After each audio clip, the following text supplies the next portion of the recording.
Hello and welcome to my final presentation for the ORU program with Texas A&M University. My name is Zahedul, and today I will be presenting my project on the corrosion of uranium hydride. I would like to acknowledge and give thanks to my Los Alamos National Laboratory mentors, Andrew Richards and Matt Schneider, as well as my sponsors, the ORU program at Texas A&M and the Sigma and Material Science and Technology divisions at LAM. Optical micrograph images from a 10-year study of uranium hydride or UH3 corrosion were taken. The goal of this project is to compile these images into time-lapse videos highlighting the growing levels of corrosion. Doing so is important considering the magnitude of the effects of this reaction between uranium metal and hydrogen gas. Not only is the quality of the metal significantly deteriorated by this reaction, but pyrophoric uranium hydride is also produced. This could cause fires if the hydride is present in a large amount. A number of fires have occurred as a result of UH3. The Windscale fire shown on the right is also known as the UK's Chernobyl because of its devastating effects. Though it was not caused by the hydride, there was a potential for reigniting the flame after uranium hydride was produced from extinguishing the original fire. The impact of this project could be used to better understand and prevent such incidents.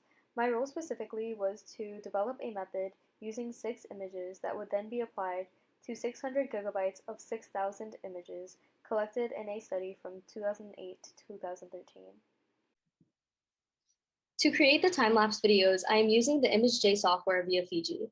There are a number of plugins and tools that could be used to register the image sequences, including register virtual stack slices, linear stack alignment with SIFT, and track EM2. All of these alike take an image sequence like this one here, and they take the necessary steps to transform them into an aligned registered stack like the one shown here. Due to issues with obtaining the original image sets for this project, I familiarized myself with the software by using a picture of a quarter from the internet. I edited this picture using the GoodNotes 5 app on my iPad by adding one corrosion spot and rotating the images 90 degrees before saving it. I did this a number of times, adding to or creating new corrosion spots and rotating with each iteration. This set of images simulated an image sequence, which I then used to acquaint myself with the various plugins I could potentially use for image registration. This video was constructed using the linear stack alignment with SIFT plugin, which automatically aligned the images as well as provided me with the number of corresponding features found between two consecutive images in the stack and the amount of time it takes in milliseconds to register these two images.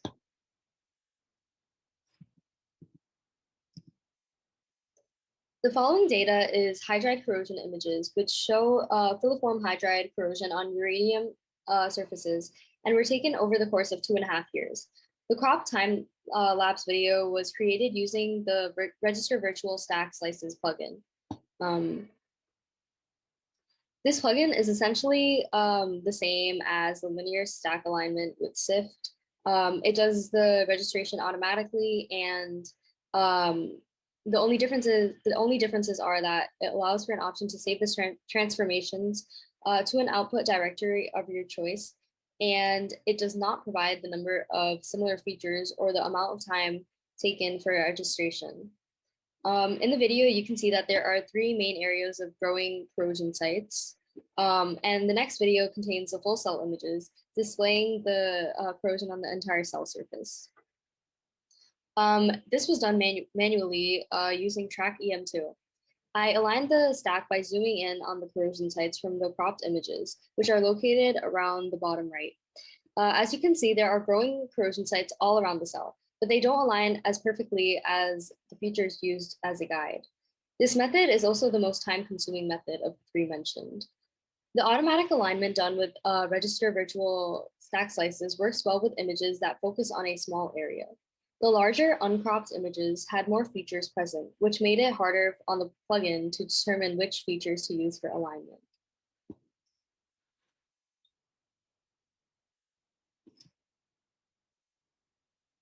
So the 6 corrosion images I just presented had an image size of about 11,000 by 11,000 pixels, which is a major reason for why the alignment was a bit hard to perform.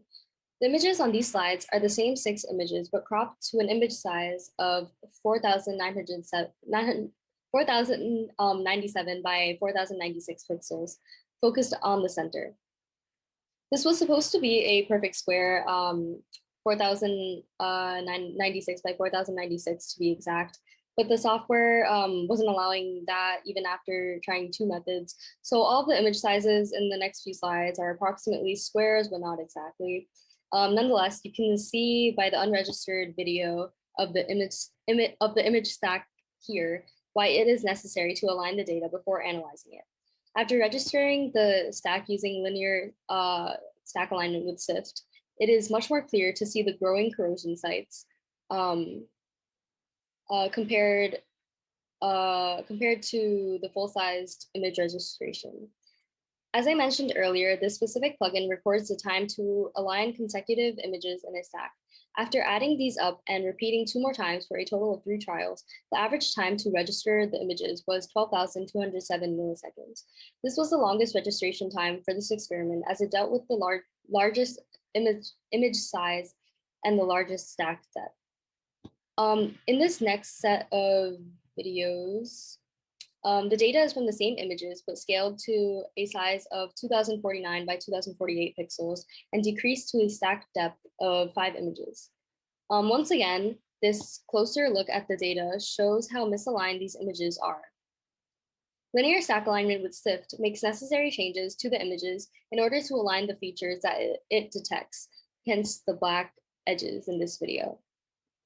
Due to smaller image and stack sizes, the average time to register after 3 trials was 8,611 milliseconds, thus decreasing by 3,596 milliseconds.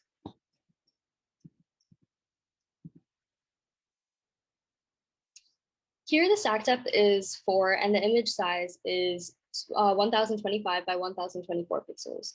This is the unregistered version, and this is the registered version. At this point, it is harder to examine the corrosion because 1, the stack depth is very small, and 2, there are not many features to align. Continuing the trend, the time to register was faster at an average of 7,290 milliseconds.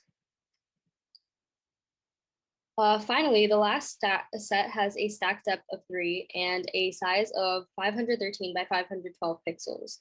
Because of the lack of features to align and the extremely small stack size, these alignments were not very aligned.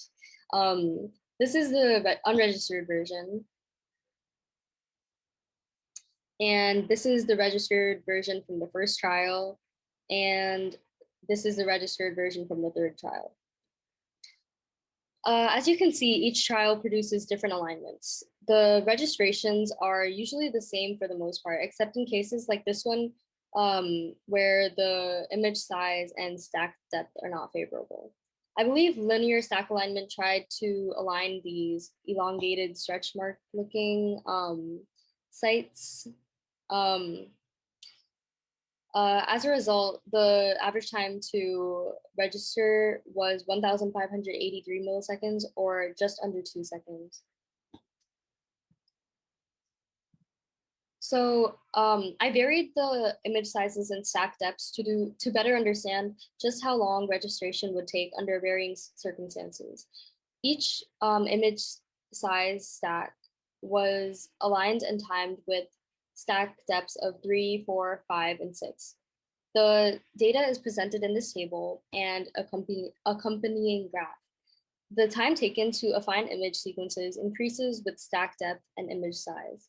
Moreover, the registration times for the 1025 by 1024 pixel and 2049 by 2048 pixel images are approximately the same. The alignment times for the 513 by 512 pixel image sequences are significantly lower than the rest of the images, which is due to the fact that there wasn't much to align. I first noticed the unusual alignments in all 3 trials of the 4097 by 4096 pixel image size and with a stack depth of 3, further proving the necessity of a larger data set. Overall, using image registration to produce the time-lapse videos highlights the growing corrosion sites present on uranium surfaces. Certain methods of automatic and manual alignment work better under different circumstances and desires. It is also important to mention the effect of image size and stack depth on registration time. The smaller stack and image sizes are faster but more difficult to align. That concludes my presentation. Thank you all for listening, and I would like to thank my mentors again, which the procedure was handed off to. They were able to produce the following: